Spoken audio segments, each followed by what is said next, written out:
Stories Now Story Once Upon a Time. In the heart of Umwezi, where the sun kissed the earth and the communal stream whispered ancient secrets, lived a young man named Kene. Kene was fresh out of his apprenticeship, his hands strong from years of working the forge. One beautiful morning, as he ventured to the stream to fetch water, his eyes landed on a sight that stole his breath.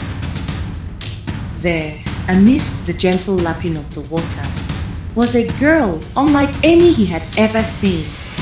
Her skin, the color of rich mahogany, glistened with water droplets, and her laughter, as she splashed with her friends, sounded like wind chimes in a soft breeze. From that day, the stream became Kene's favorite haunt. He'd find excuses to go, just to catch a glimpse of Ada. He started helping her carry her water pot, their fingers brushing, sending sparks through him. But their budding romance was not without its shadows. Whispers followed Ada. Some said she was too beautiful, that her allure was unnatural. Old Mama Nkechi, with her eyes that saw more than the visible, would often cast uneasy glances their way, muttering about the water spirits and gifts best left untouched. Kene dismissed it as village gossip, fueled by envy. Ada was pure, he knew it. One evening, as the moon hung like a watchful eye, Kene walked Ada home. He finally gathered the courage to tell her how he felt, pouring out his heart under the starlit sky. Ada listened, her eyes downcast, a faint blush on her cheeks. When he finished, she looked up, a troubled expression clouding her face. Kene, she began, her voice barely a whisper. There's something you must know, something about me and the stream. Before she could continue, a blood-curdling shriek pierced the night, echoing from the direction of the stream. Villagers rushed out of their huts, armed with lanterns and fear. Kene and Ada exchanged a horrified look and ran towards the sound. When they arrived, a small crowd had gathered, their faces pale with terror. A woman from the village, known for her sharp tongue and unkindness, lay by the water's edge, staring blankly at the sky. But it wasn't just her death that sent shivers down her spine. Around her, etched into the wet earth, were distinct, deep claw marks, almost as if something had dragged her into the water, and then left her. The village chief, a wise old man, arrived shortly after. He surveyed the scene, his gaze lingering on the claw marks. The water spirits, Mama Nkechi wailed, her voice trembling. They have claimed one of us, and they mark their own. And then Mama's Nkechi's eyes were on Ada, and so was some of the villagers, because it was already been rumored that she was a water child. And so the chief walked up to Ada. Child, is there anything you want to tell us? But Kene defended her. She has nothing to say. She's just worried and afraid, just like everyone else. But just as Kene was about to cover her up, something strange happened. The anklet on Ada's leg began to glow. Suddenly, a young boy, barely taller than Kene's waist, let out a terrified sob and pointed a trembling finger at Ada's ankle. Her anklet!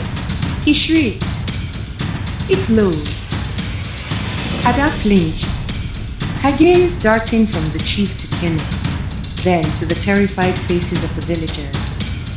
Her secret, whatever it was clearly tearing her apart. Kene felt a knot tighten in his stomach.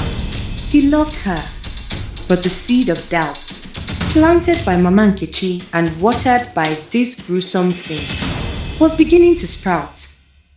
Everyone's eyes, including Kene's, snapped to Ada's foot. There, peeking out from beneath the hem of her wrapper, was a delicate silver anklet, a gift from the stream spirits. Mama Nkechi cried, her voice rising in hysteria. She is their chosen, and they demand tribute. Panic erupted.